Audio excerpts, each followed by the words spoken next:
പ്രിയ ദൈവത്തിൻ്റെ അതിപരിശുദ്ധ നാമം വാഴ്ത്തപ്പെടുമാറാകട്ടെ.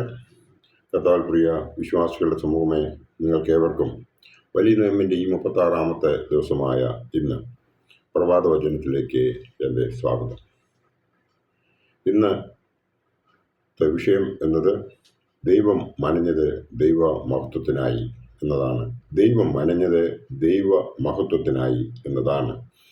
ദൈവത്തിൻ്റെ ദാനമായി നിങ്ങളിലിരിക്കുന്ന പരിശുദ്ധാത്മാവിൻ്റെ മന്ദിരമാകുന്നു നിങ്ങളുടെ ശരീരം. ആകയാൽ നിങ്ങളുടെ ശരീരം കൊണ്ട് ദൈവത്തെ മഹത്വപ്പെടുത്തുകയും എന്നാണ് പരിശുദ്ധനായ പൗലോസ്ലീഹ കൊരിന്ത്യർക്കെഴുതിയ 1-ാം ലേഖനം 6-ാം അധ്യായം 19-20 വാക്യങ്ങളിൽ പറയുന്നത്. പ്രശസ്തനായ ആംഗലേയ കവിയായിരുന്നു വില്യം ബ്ലേക്ക്. അദ്ദേഹം ഒരു പ്രഭാതത്തിൽ കടൽ തീരത്ത് സൂര്യോദയം ദർശിച്ചുകൊണ്ടിരുന്നു. അദ്ദേഹം അതിൻ്റെ മനോഹാരിതയിൽ അദ്ഭുത ഭരതന്ത്രനായി അദ്ദേഹം ഇങ്ങനെ എഴുതി: ആകാശത്തിലേക്ക് നോക്കുമ്പോൾ ഞാൻ കാണുന്നത് ദൈവത്തിൻ്റെ മഹത്വമാണ്. ആകാശവും ഭൂമിയും അത്യുന്നതൻ്റെ മഹത്വം ഘോഷിക്കുന്നു. മാലാഖമാർ പ്രകീർത്തിക്കുന്നതിൻ്റെ മുഴക്കം എൻ്റെ ഹൃദയത്തിലും അല തല്ലുന്നുവെന്ന് അദ്ദേഹം പറഞ്ഞു. നമ്മൾ കാണുന്ന പ്രപഞ്ചവും അതിലെ സകല വസ്തുക്കളും ദൈവത്തിൻ്റെ മഹത്വത്തെ ഘോഷിക്കുന്നു. സൃഷ്ടിയുടെ പൂർത്തീകരണത്തിന് എല്ലാം നല്ലത് എന്ന് ദൈവം അരുളി ചെയ്തിട്ടുമുണ്ട്. കർത്താവിൻ്റെ രക്തത്താൽ വീണ്ടെടുക്കപ്പെട്ടവരാണ് നാം ഓരോരുത്തരും. ക്രിസ്തുവിലുള്ള പവിത്രതയും അനുസരണത്തിലും ജീവിക്കുമ്പോഴാണ് നമ്മുടെ ശരീരം കൊണ്ട് നാം ക്രിസ്തുവിനെ മഹത്വപ്പെടുത്തുന്നത്. അപ്പോൾ നാം ക്രിസ്തു വാഹകരായി തീരും എന്നുള്ളതിന് യാതൊരു സംശയവുമില്ല. ദൈവത്താൽ നാം മനയപ്പെട്ടത് ദൈവത്തിൻ്റെ മഹത്വം കൊടുക്കുവാൻ വേണ്ടി മാത്രമാണ്. നമ്മുടെ ജീവിത സാഹചര്യങ്ങളിലും കർമ്മമേഖലകളിലുമെല്ലാം ദൈവമഹത്വത്തിന് അനുയോജ്യമായ പ്രവൃത്തികളിൽ മാത്രമേ നാം ഏർപ്പെടാവൂ.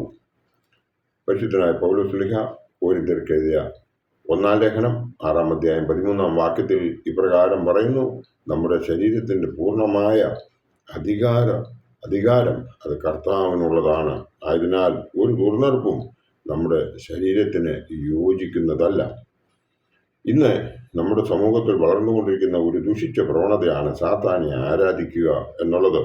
ധാരാളം യുവജനങ്ങൾ അതിൽ അടിമയായിക്കൊണ്ടിരിക്കുന്ന ഒരു കാലഘട്ടം ആണ് ഇപ്പോൾ. ആരാധന എന്ന വാക്കിൻ്റെ പവിത്രതയും വിശുദ്ധിയും ഈ കൂട്ടർ നശിപ്പിച്ചു കളയും. ഇത് ദൈവിക കൽപ്പനയോടുള്ള നഗ്നമായ ലംഘനമാണ്. ദൈവകോപം നിമിത്തം നാമാവിശേഷമായ സോദോം ഗൊമോറ പ്രദേശങ്ങൾ ഇക്കൂട്ടരുടെ മുമ്പിൽ ഒരു മുന്നറിയിപ്പായി നാം കാണുന്നുണ്ട്. ആയതിനാൽ ദൈവം വസിക്കുന്ന നമ്മുടെ ശരീരം വിശുദ്ധമായിരിക്കണം. നമ്മൾ വിശുദ്ധരായി ജീവിച്ചെങ്കിൽ മാത്രമേ ക്രിസ്തുവിൻ്റെ 2-ാമത്തെ വരവിൽ നമ്മുടെ ശരീരങ്ങൾ ഉദ്ധാനം ചെയ്യുകയുള്ളൂ എന്നുള്ള വിവരം നാം മറന്നു പോകാതിരിക്കുക. ക്രിസ്തുവിൻ്റെ വാസസ്ഥലമായ നമ്മുടെ ശരീരം കൊണ്ട് പ്രധാനമായും 2 രീതിയിൽ കൂടെ നമുക്ക് ദൈവത്തെ മഹത്വപ്പെടുത്താം. ഒന്നാമത്തേത്, നമ്മുടെ ജീവിതം കൊണ്ട് ദൈവത്തെ മഹത്വപ്പെടുത്താം. Glorify God through our life. നാം തെറ്റ് ചെയ്താൽ യോനാ പ്രവാചകന് സംഭവിച്ചതുപോലെ നമുക്കും സംഭവിക്കും. യുവതലമുറയ്ക്ക് മുമ്പിൽ വലിയ ഒരു പാഠമാകണം. അമീർ എന്ന പാകിസ്ഥാൻ ക്രിക്കറ്റ് കളിക്കാരൻ കോഴ വിവാദത്തിൽപ്പെട്ട് തൻ്റെ കരിയർ 19-ാമത്തെ വയസ്സിൽ തന്നെ അവൻ നശിപ്പിച്ചതായി ചരിത്രം നമ്മോട് പറയുന്നു. പ്രാർത്ഥന എന്ന വലിയ ആയുധം കൊണ്ട് പൈശാചികമായ ആ തിന്മകളെ പരാജയപ്പെടുത്തുവാൻ നമുക്ക് സാധിക്കണം. 2-ാമത്തെ പോയിന്റ് എന്ന് പറയുന്നത്, നമ്മുടെ കൗദാശിക ജീവിതത്തിലൂടെ ദൈവത്തെ മഹത്വപ്പെടുത്താം. Glorify God through our liturgical life. കൗദാശിക ജീവിതം എന്നത് നമ്മുടെ ആരാധന ജീവിതമാണ്. ഓർത്തഡോക്സ് എന്ന വാക്കിൻ്റെ അർത്ഥം തന്നെ ശരിയായ സ്തുതി അർപ്പിക്കുക എന്നതാണ്. യഥാർത്ഥമായ സ്തുതികളും സ്തോത്രങ്ങളും ദൈവത്തിന് നിരന്തരം അർപ്പിക്കുന്നതിലൂടെ നമ്മുടെ ദൈവത്തെ മഹത്വപ്പെടുത്തുവാൻ നമുക്ക് സാധിക്കും. ജീവിതം സ്വയം ആരാധനയായി മാറുമ്പോൾ മാത്രമേ നമുക്ക് ദൈവവുമായി സംസർഗം പുലർത്തുവാൻ സാധിക്കുകയുള്ളൂ എന്നുള്ള വിവരം നാം ഏവരും മനസ്സിലാക്കേണ്ടതുണ്ട്. വിശുദ്ധ കുർബാന അനുഭവിക്കുന്നതിലും നാം തീക്ഷ്ണതയുള്ളവരായിരിക്കണം. സഭാപിതാക്കന്മാരെയും മേൽപ്പെട്ടക്കാരെയും വൈദികരെയും നാം എപ്പോഴും ബഹുമാനിക്കുകയും സഭയുടെ സിദ്ധാന്തങ്ങളെ പാലിക്കുകയും അതോടൊപ്പം തന്നെ എപ്പോഴും പ്രാർത്ഥനയിലൂടെ ഉള്ള ജീവിതം നയിക്കുകയും ചെയ്യണം. പട്ടത്വത്തെ ബഹുമാനിക്കുക എന്നുള്ളത് ഒരു ക്രിസ്ത്യാനിയുടെ ബേസിക് തത്വമായിട്ട് നാം ഓരോരുത്തരും സ്വീകരിക്കുന്നുവെങ്കിൽ അവരുടെ കുടുംബങ്ങളിൽ യാതൊരു സംശയവുമില്ല ദൈവം അവരെ അനുഗ്രഹിക്കും എന്നുള്ളതിന് യാതൊരു സംശയവുമില്ല.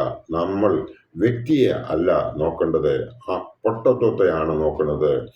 ഞങ്ങൾ ആർമിയിലായിരുന്ന അവസരത്തിൽ അവർ സിവിൽ ഡ്രസ്സിൽ വരുന്ന അവസരത്തിൽ ഞങ്ങൾ അവരെ സല്യൂട്ട് ചെയ്യാറില്ലായിരുന്നു. കാരണം ഞങ്ങൾ സല്യൂട്ട് ചെയ്യുന്നത് യൂണിഫോമിനെയാണ്.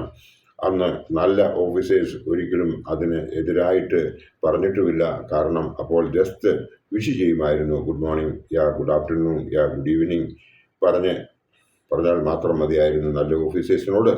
എന്നതുപോലെ തന്നെ ഇവിടെയും നാം എപ്പോഴൊക്കെ അവർ നമ്മുടെ മുമ്പിൽ എത്തുന്നുവോ അപ്പോഴൊക്കെയും നമ്മൾ ദൈവത്തെ സ്തുതിച്ചുകൊണ്ട് ദൈവത്തിന് മഹത്വം ഉണ്ടായിരിക്കട്ടെ എന്ന് അവരോട് അഭിവാദ്യം ചെയ്ത് അവരെ നമ്മൾ സ്വീകരിക്കണം. കാരണം പട്ടത്വം എന്ന് പറയുന്നത് അഴിഞ്ഞു പോകുന്ന അല്ലെങ്കിൽ ആർമിയുടെ യൂണിഫോം അഴിച്ചു വെക്കുന്ന ഒന്നല്ല. അവർക്കൊരു കിരീടമായി ലഭിച്ചിട്ടുള്ളതാണ്. ആ കിരീടത്തെ നമ്മൾ ബഹുമാനിക്കുന്നുവെങ്കിൽ മാത്രമേ നമ്മൾ ദൈവത്തെ സ്വീകരിക്കുന്നു എന്നുള്ള വിവരം നാം മറക്കാതെ പട്ടത്വത്തിന് എപ്പോഴും വില കൽപ്പിക്കണം എന്ന് മാത്രമേ എനിക്ക് ഈ അവസരത്തിൽ നമ്മൾ ക്രിസ്ത്യാനികളായ നമ്മളോട് ഓർപ്പിക്കുവാനുള്ളൂ. എപ്പോൾ അവരെ കണ്ടാലും ദൈവത്തിന് മഹത്വം ഉണ്ടായിരിക്കട്ടെ എന്ന് നാം അവരോട് പറയുന്നുവെങ്കിൽ അവർ നമ്മോട് ദൈവം നിന്നെ അനുഗ്രഹിക്കട്ടെ എന്നുള്ള ആ ബ്ലെസ്സിങ്സ് നമുക്ക് അവർ തരികയും ചെയ്യും. ഇത് നമ്മൾ മറക്കാതെ